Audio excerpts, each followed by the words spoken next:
And the way I used to feed myself, because we eat Chinese food in St. Louis. St. Louis people love Chinese food. And I used to tell my mom, don't worry about feeding me, I get my own food, things like that. And she's like, so I will go to Aldi's, get the cart. As the quarters, you got to put a quarter in and get the cart and things like that. So I would actually get those carts and have people and help them put the groceries to their car, or even walk it to, because the Aldi's was a neighborhood store. So I would walk it, and I didn't realize I was creating a delivery system. And nobody told me, actually, hey, it's a business you created. And so, you had an Instacart before Instacart was a thing. Yeah, it's the walk. It's the walk.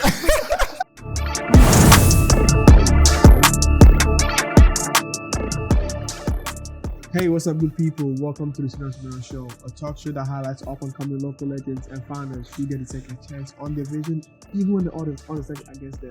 I'm your host, Zeke Wong, and today, as usual, I bring you the best entrepreneurs in KC, leaders who are doing magnificent work and able to highlight their stories. And today, man, I'm telling you, the man I have and the scene here with me, he's been featured on the Kansas City Business Journal, Scotland News, all TV stations, like all over KC. His story has been shared. So please help me make welcome the one and only, the founder of One Pair, Jerren Thornhill. How you doing, boss? Blessed. Welcome to the show. Welcome to the show. You, man. Thank you. I see your kick game is strong. Hey, a little bit. Fire. I see yours too. Hey, I gotta represent. You already know. I gotta pull up. Great minds think alike. I mean, truth is, it's a one pair. I'm like, I'm gonna pull up with some of my pairs too. How you doing, man? How you doing? Blessed. I'm fired up. You fired up. Hey, all pun intended. You already know. Man, it's good to have you on the show today, man. How you feeling? How you feeling? Weather else? Everything good? Man, I'm good, man. It's Friday. Yeah. What was that? People say the end of the work week. The end of the work week. TGIF. But not for entrepreneurs who work all week. Work till Sunday. Till Sunday. Yeah, we work till Sunday and then we start on Monday again. Hey, for real. It's real. Man, I always ask people, the first thing I ask is, how you feel? How's the weather? Because I know KC weather can be up and down. So I want to let people know that in KC, you never know what's going to happen. Man, so I'm from the, what would they say, the east side of Truce. We're just happy to be woke, know. I'm happy to be here, man. So if it rains, snow, sun outside, it's a tornado, I'm just happy to be here. Because it's in my life. Once it's bright outside, I'm like, I gotta be outside. Yeah, and rainbows come. You already know. So let people know, what is One Pair? Get people to know of what One Pair is. Man, One Pair is a shoe store located on 5511 Truce Avenue. Okay. We're a shoe store owned, operated, and ran by the youth. Okay. We buy, sell, trade shoes, and we also have local brands because a lot of local brands don't get a chance to showcase their stores, and many big department stores, it's hard to get in there. So we actually provide a place where they actually can sell their clothes. Cool. Are you from Kansas City? St. Louis. St. Louis? Okay, from the Lou. I like to say the east side of Truce. That's why I like to stay. So give us a brief bio, man. Jerren, where did it start for you? How did you, what is your journey to coming to KC and being able to serve business? What's the journey? It came, man, from, I moved all around the country, man, to play basketball. And then I got to Kansas City to come play basketball, but didn't work out. Got a good job, and I've been here since, man. And I'm loving it, man. It's a good part of Missouri. Both parts of Missouri is good, but I really like Kansas City, man. It's a place to be. What stands out for you in KC that makes you, feel like this is the place where you want to be able to kind of stay and grow for you? Support. Everybody supports each other. I know everybody say, oh man, there's no support in Kansas City, but if you coming from other places and you see those other things, you like Kansas City, really do support each other. Yes. It's I think I'd say it's a big small town because everyone kind of knows everyone. So if you're in the right network, everyone pretty much knows what you do. Yep. So for you, are you a shoe guy? Shoe guy. Am I a shoe guy? Yeah. I like shoes. I like you know what I'm saying? I don't want to say I'm a shoe guy because it's real shoe guys. After opening up a store, and you're like, yo, I ain't no shoe guy like that. But I like my shoes. I like personality. I like the way it make you feel. I like, it's a conversation starter. It's a lot of things, man. And I'm a shoe guy. I don't know if you say that. Yeah, I like to wear some good shoes. I like to wear what I want to wear. Exactly. Don't got to be expensive. Don't got to be cheap. Yeah, gotta be nice. Just gotta be nice. Just look good. Comfortable. Yeah. So tell us, who was Jerren before One Pair? What was the process of getting to One Pair? Oh man, Jerren. So everybody sees me as this entrepreneur now. I've always been an entrepreneur as a kid, but I always worked for somebody, man. that's the whole point of creating One Press, create opportunities. Growing up, didn't have that many opportunities, or if I did, I didn't have no one telling me to take advantage of those opportunities. And now, that's why I've always been an entrepreneur. Growing up, I used to feed myself. I don't know if you remember. They still got Aldi's around here. So growing up, they say Aldi's. Yeah. We used to have Aldi's in my neighborhood. And the way I used to feed myself, because we eat Chinese food in St. Louis. St. Louis people love Chinese food. And I used to tell my mom, don't worry about feeding me, I get my own food, things like that. And she's like, oh, you so I will go to Aldi's, get the cart.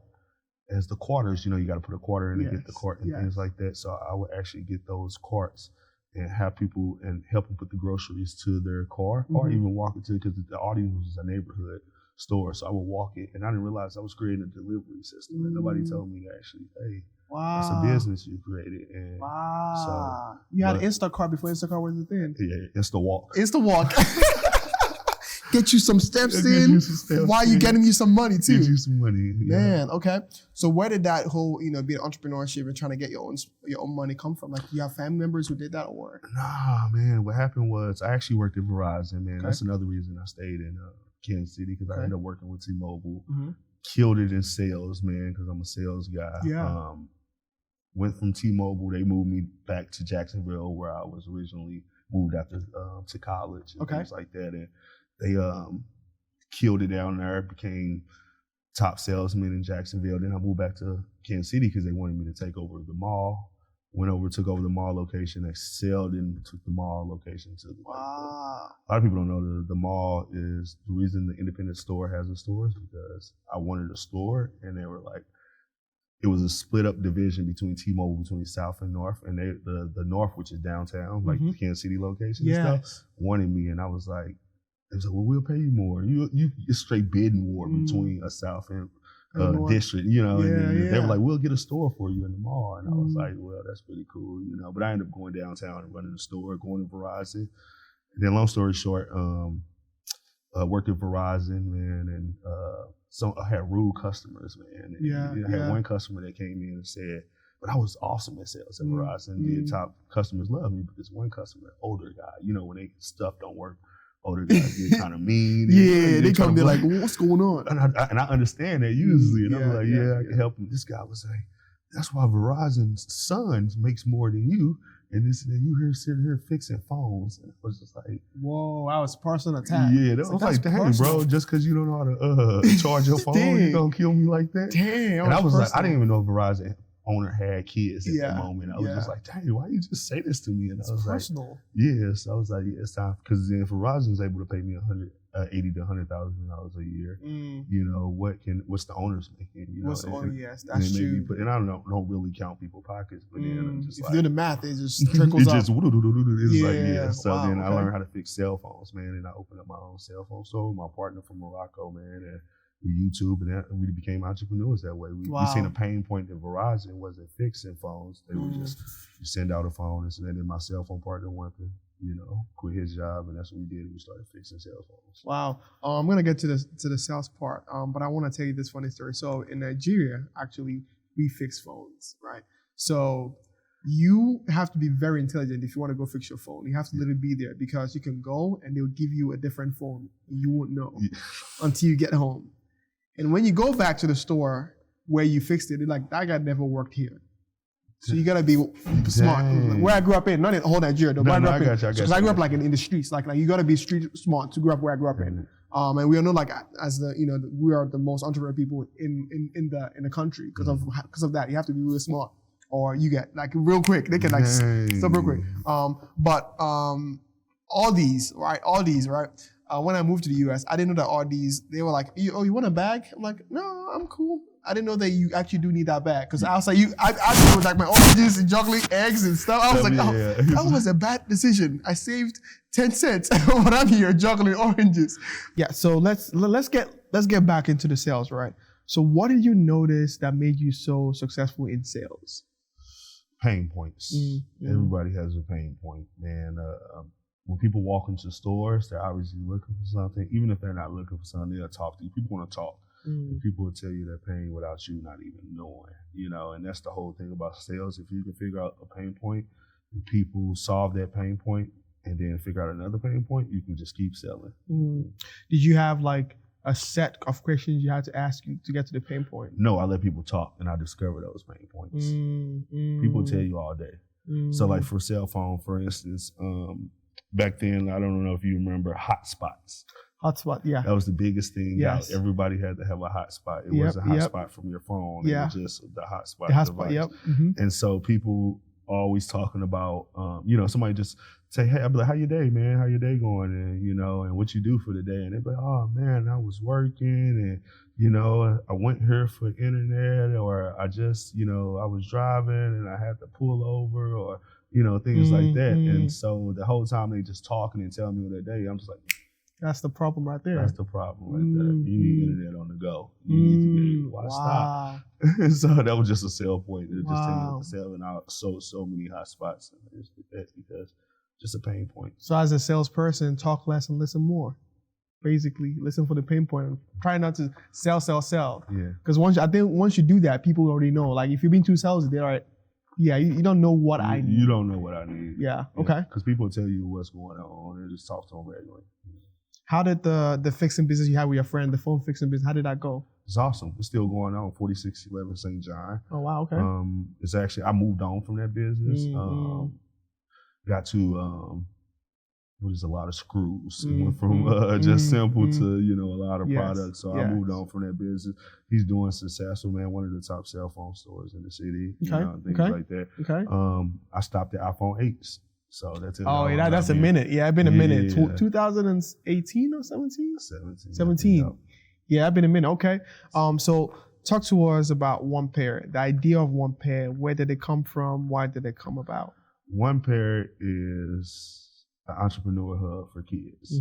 It's a place where you can be a kid, but you also can learn how to be an adult at the same time and not having to wait to be an adult. It was Chase Reed. I seen a story about a guy named Chase Reed, 17-year-old kid that became a millionaire overnight.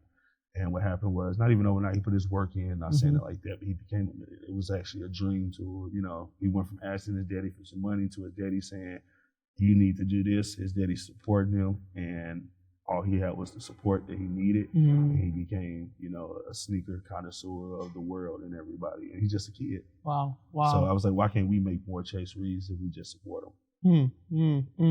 So when you were starting out, how did you elevate your business to becoming a social venture? How did that even was that a thing? How did you know about the social ventures or? So no, when I started this business, I didn't know nothing about the social venture world. I didn't know anything. I was just doing my part. Exactly. I didn't realize when you're doing good, you're making a business out of it. People are keeping data, people are doing those things that I didn't realize. I was just working and doing, making a business. But I joined Keystone Innovation. Shout out to Kevin. Shout out to Kevin. He made me realize the potential that I was doing. You can do good and still, make money and still change lives too. And it's actually a word for it, and it's called a word for that type of business, social venture. Talk to me about connections and how did you get to Keystone? How did you get to Kevin? What were those there? How did you get there? So I am in the technology world. Okay. So a lot of people know me for the app that I created. I created an app called the George app. It's an all-in-one service app to make date night and capture planning easier for the 21st century guy. Because when it comes to date night, we make every excuse in the world. We're not trying to find new things. Yes. And, men are pretty simple. And so I got a lot of connections from that. And I actually, the thing about that is, I put that on hold and to start One Pair. And so a lot of people seen that and people seen, hey, he had this amazing idea. And the George app is actually created by kids too. Oh, wow. Yeah. So I took all the money I won from Digital Sandbox and all those things. Shout out to Digital Sandbox that believed in me first in my entrepreneur journey. They was able to give me funds to get the app developed, and I got the app developed by kids, which is WeCode KC. Okay. And what happened was that was taking a little longer, and I had a little couple dollars left over, and I was like, I got to put it back into kids because I had a kid that died that I was mentoring because I was mentoring kids before I even opened the store, and I seen what happened, and I was like, yeah, kids just want to make money, and so that's when I invested into One Pair. And the name came from everybody deserves that one pair of good shoes. Yeah. So I heard you mention a kid that died while you were mentoring them. Yep. What happened? Man, a lot of my kids died from gunfire, man. The violence, man, and it comes from making dollars, not knowing to be able to talk it out. Conflict resolution is what they call it, and someone just stepping up between them. So that was the altercations happening. Yeah. I think I had a guest earlier. I think it was Brandon Calloway from Gift, and we were talking. He was like, his co-founder, literally, because he had a job to go to the day of, like the friend who asked him to come and do some stuff with him. So he went to work, and that friend got 15 years in prison, right? So because he had something to do, he was able to escape that whole bad thing, right? So being able to have one parent, being able to provide resources, being able to open opportunity for these kids, giving them something to do and keep them out of trouble, basically. It's a hub for them. It's a place they can go when they feel like they're in trouble or they know they're about to get in trouble. They're like, nah, I'm just going to go work. Exactly right.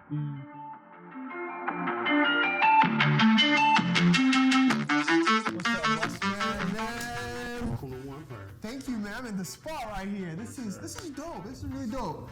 It gives me the coast vibe. You know what I mean? Culture. Yeah. Everywhere. Man, show me where we at right now. Where we at? We're at One Pair on 5511 Truce Avenue. Okay. We're at a store built, owned, and operated by the kids in Kansas City. Yes. This is beautiful. What is the concept of this store? Like, where does the idea come from? One Pair, man, it's an entrepreneurial hub. We use shoes as a vehicle to connect kids to learning entrepreneurship, learning life skills, learning pretty much everything. Yeah. What we do here. This is beautiful. So this is all One Pair brand, the elite. Nope, there's not One Pair. So everybody in here is their own local entrepreneur. Wow. Yeah, wow. Okay. Yep, Wow. So we got Elite High Fashion. We got Wild Child, which is actually one of the owners at the store. So we're here, and you talked to us about impacting people who designed this whole space. And just on here right now, we can actually talk to. So I got actually one of the local entrepreneurs that actually clothing line, Elite High Fashion, that we was talking about earlier. Yes. Yeah, Chaz, man. Chaz is over here. Chaz can talk to you about the impact. What's up, man? How you doing? Good. Give us more info, man. Okay, so my name's Chaz Young. I studied at Wichita State University, marketing and entrepreneurship. I also have a clothing brand. Actually, I can actually show you instead of just telling you. So follow me. Just to give you a brief explanation on Elite High Fashion. It's a luxury streetwear brand. Okay. We'll be extending collections and everything like that. But we do graphic tees, shorts, hoodies currently. We've done hats in the past, bags, satchels, and some other stuff as well. Okay. And I can kind of give you a close-up of one of our hoodies. Yes. It's our luxury hoodies from our Love collection. Yeah, turn the back. So I like the print on the back. Yeah, our luxury satin line hoodies. So I got one more question for you. What is the impact of One Pair in this location for you and you being in here? What is that? What does that mean to you? It means everything to me. Basically, them being able to give me an opportunity to feature my stuff, because a lot of brands and entrepreneurs, they have products, but some of the hardest parts about it is getting your products seen and noticed. Put on the shelf, and them allowing me to be in here has helped me get more exposure. Yes. And we've helped each other get continual exposure, and all entrepreneurs in all their senses and fashions. I feel like if we collaborate, we can all achieve great things together. Yeah. So. What are some challenges you're facing being able to run this venture? What are some major challenges? Really is capital. Really, because capital, we got ideals, and we just hold on to those ideals because we haven't raised enough and things like that, because it takes a lot to do a business. I'm telling anybody, it's not for the weak. Yeah, it's not. So when people talk about the entrepreneurial journey, I let them know, it's a real business, and just be able to do. But we got the support of the community. We got support. People come around. People shop with us. We do run into a issue where I didn't want to face it at first, but now I'm really facing it. People don't want to shop. I don't want to say they say they want to shop on Truce, but a lot of people I hear say, "Oh, you stay on Truce. I don't want to come to Truce," and things like that. So it's kind of, we hear those things. Talk to me more about that. Like, what does that make you think of? How does that make you feel? Being able to be like, what do you What's your reaction to that? It's my reaction is like, dang, have y'all been on Truce? It's pretty cool on Truce, man. Especially all the local businesses. You get a mix of everything from ice cream to Mexican food to a haircut to Jamaican food to your hair braided, which is pretty cool about all that. But yeah, I heard. So that dividing line is real. That red line is still happening till today. It's still happening to today. But you do got a lot of people that do support Truce, and those people I do care about, and those people, shout out to them. That's what matters, But it do stop a lot of the money flow, and we do have product that people want, but people don't come. Because I get it on Instagram. Where you look at it, Truce? Oh man, On that same note, speaking of challenges or rejections you faced that had nothing to do with your intelligence or your business plan, being in Kansas City in general, have you faced anything that you were like, it's not about my business, it wasn't about my intelligence, it was more about what they felt about me or their concern about? Have you ever faced challenges like that? What do you mean by that? Like basically in terms of because we live in Missouri, there's a bunch of the word is preconceived notions of what someone who lives on the Truce, on the east side of Truce, can do. And then when you're coming out of there, say, hey, I have the business that can work on this side. Have you having some people saying and making comments that you knew it wasn't about your business plan, it wasn't about what you had to offer, it was more about them seeing you as someone else? Yeah.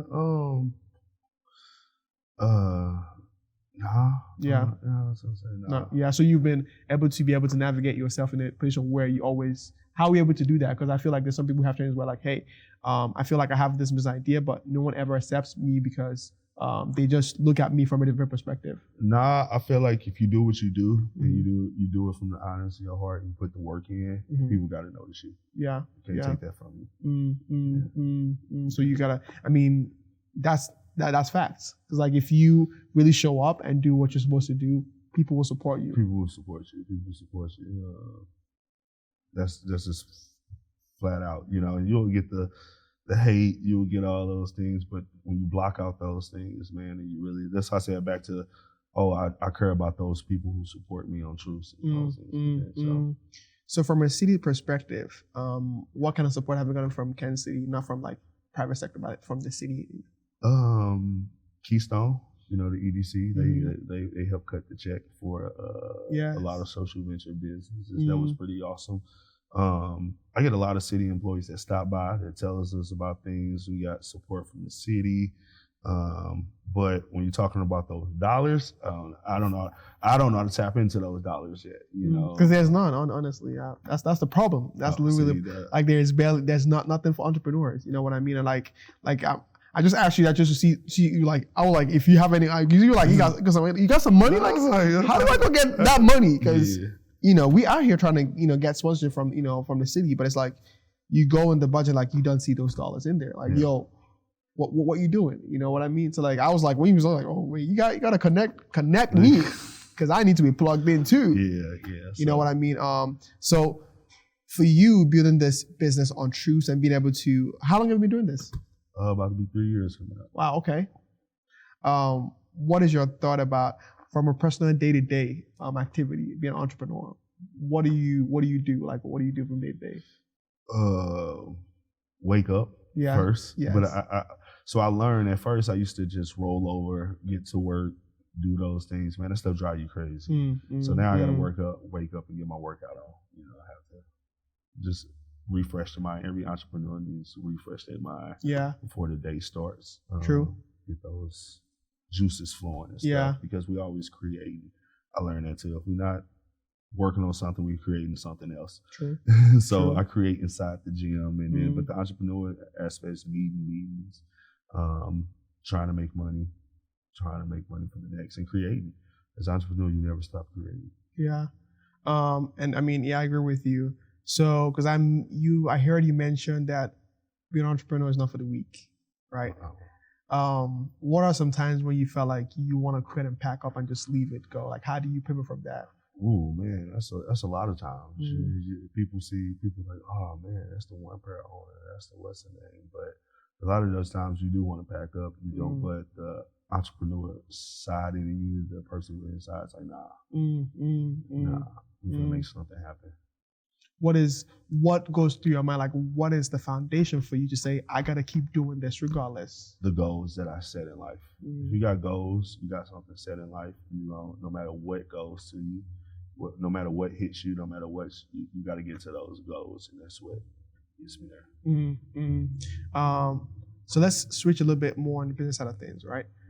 For business plan, what do you think about business plan? Like, how do you, for people who say it's a hefty job to do a business plan, it's this or that, what are your reactions and how do you get about your business plan? It's funny, man, because when it comes to pitching, everybody asks me, and they're like, man, they get nervous about pitching and doing those things, and how do I pitch? And for one thing, I say, if you know your business, doing a business plan and pitching is easy because you're doing it, you're living it every day.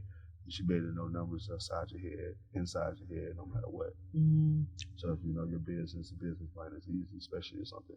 It goes back to that thing, if you're really doing what you're supposed to do, connections come and all those things.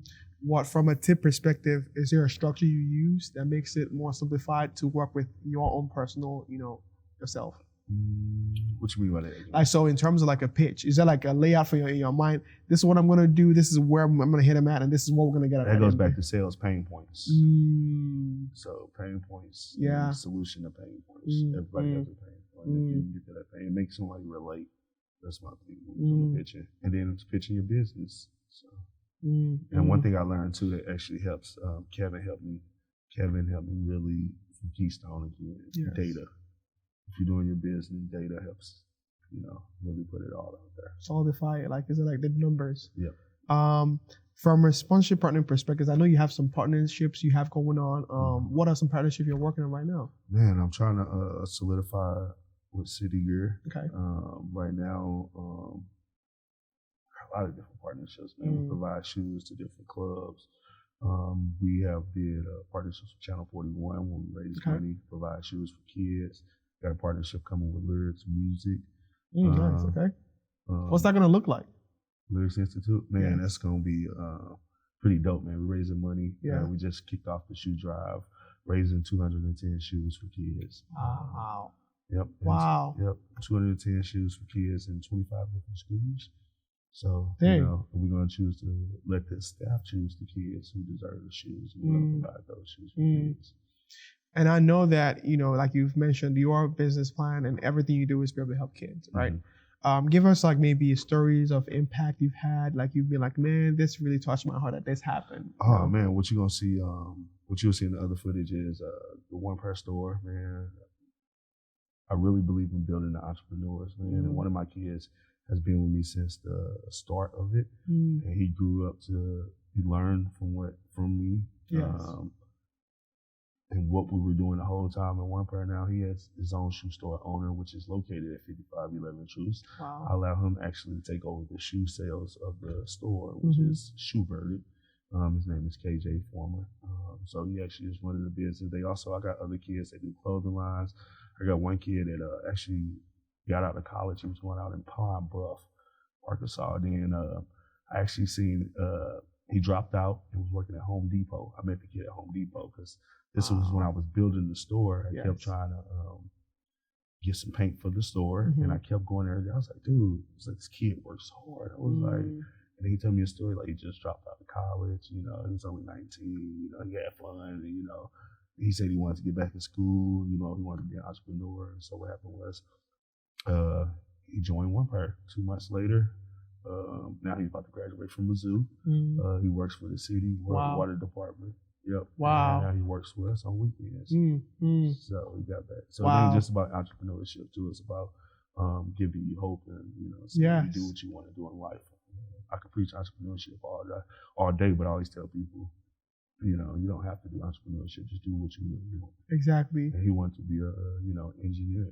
That's who's going to go start an engineering company. Everybody, somebody already laid the foundation for you. Go in there and learn. Go ahead and learn. So basically it's more, because there's different versions of generational wealth. And you're given generational, confidence, generational ideas, because basically kids come in. And they have to be an entrepreneur, like you said. Yeah, you want to be an entrepreneur. All my kids do different stuff. Some of my kids, they want to do photography and they want to do video. So as soon as you guys see them, they're going to be like, oh, 2 cameras, they're going to ask those questions because that's what they want to do. And they'll go work for somebody, So, they just want to hold the camera. Yeah. That is I'm happy that you touched on that, because when people probably think it's just shoes, but it's bigger than that. It's more of a foundational structure for kids to be able to have the confidence, that idea like, hey, I can do this if I put my mind to it, right?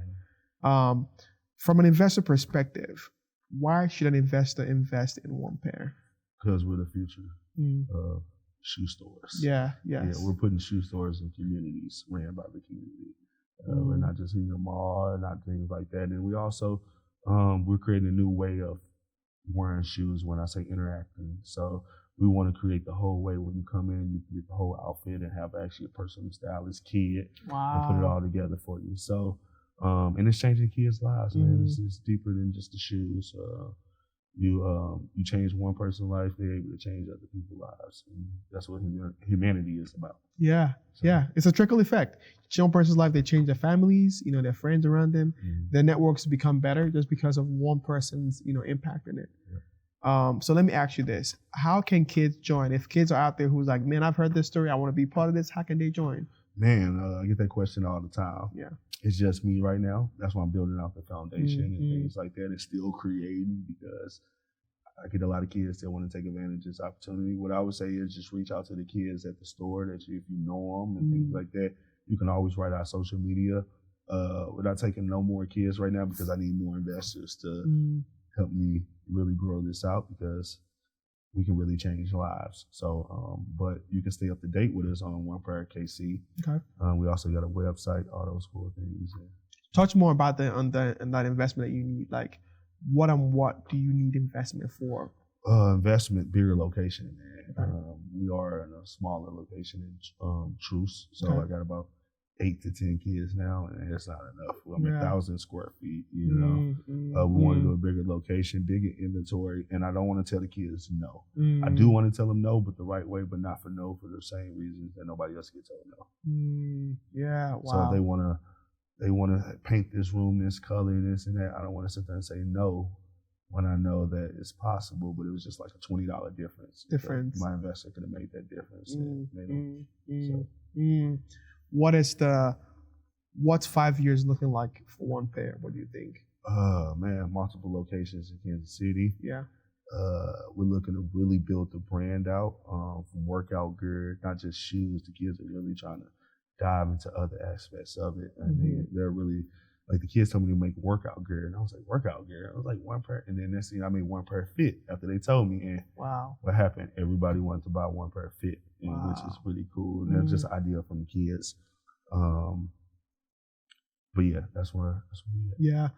So. What are some resources you've utilized? But I plan to, my bad. I mean, I plan to be in the city. I plan to go back to St. Louis, Impact Live. I plan to be everywhere in the Midwest at least in 5 years. 5 years, okay. Pretty much build your main headquarters here and then expand out. What are some resources you utilize when it comes to either books, podcasts, or when it comes to funding in Kansas City or networking in KC? What are some things you can plug, like other entrepreneurs out there can use? Oh man, first, I always say get on LinkedIn. I didn't believe in it at first, but LinkedIn tells you everything. Tells you everything doing. It's a search engine. You can always find things to do in the city. Funding opportunities, all those, because people will tell you, but they'll tell you on social media is a powerful tool right now. Yeah. And they'll say they told you online, but you're like, I wasn't online. But you gotta make sure you check those things and all those opportunities. Watch. I don't watch so many podcasts. I'm not gonna lie to you. I used to, but now as I got busy, I've just been straightforward. I totally feel that. Straightforward, for sure. Straightforward. But I would tell people get out and network. It's always a lot of stuff going on. Do your research and connect with people. And then go inside other local businesses. They'll tell you Kansas City support. They'll tell you how did I do it. They're like, oh, this and that. So. Yeah, I mean, those are two key points. Like in LinkedIn, it's very important. Building up your connections on LinkedIn, because the people you see on LinkedIn are the people who are making things happen in wherever you are located at. Yes. And also there are courses on LinkedIn too you can take if you want to be an expert in maybe videography, marketing. It's all on there. Yeah. And then networking, definitely important. Like I got to shout out Lillian James, Erin Folk. Okay. She's the LinkedIn queen, and she helped me learn that, how to navigate and connect. And that's true. That's also another networking too, right? I get you there to get you those experts that can help you build out whatever you want to do. So probably my second to last question. What is one piece of advice that you've gotten that has helped you so far through your journey? Oh man, it's funny. I just got this the other day. They were saying the entrepreneur journey is a 5-mile track. And I forgot who was telling. I'm telling you, I cannot remember this, but it stuck with me. Yeah. It's gonna stick with somebody else. It's a 5-mile track, and everybody's on the same 5-mile track. And what happens is, it's not that the 5-mile track changes or nothing like that. It just, you got Lamborghinis, you got scooters, you got go-karts, you got all that. And what happens is, as you work, you're able to get those things, and you can't worry about why the guy in the Lamborghini is going way faster than me in the track. It doesn't matter, because it's still the same 5-mile track. He just upgraded. So all it is an upgrade. You gotta take your time to upgrade. You gotta take your time to upgrade, but no matter what, it's still that 5-mile track. From you as an individual, as a person, what is like a life lesson you've learned just from living, just being able to, have one pair, like even get to be an owner of one pair, like perseverance, man. Yeah. Perseverance applies to all aspects of life, not just your personal life, but to business too, because you get tested. Yes, personal business, all that, and to be able to just keep going is what matters, because you never know what happens the next day, or what somebody was thinking, or how something happened, but it can change that fast. And perseverance matters. I know I said 2 more questions, but I keep asking more. A leadership tip from your perspective that you have for someone out there.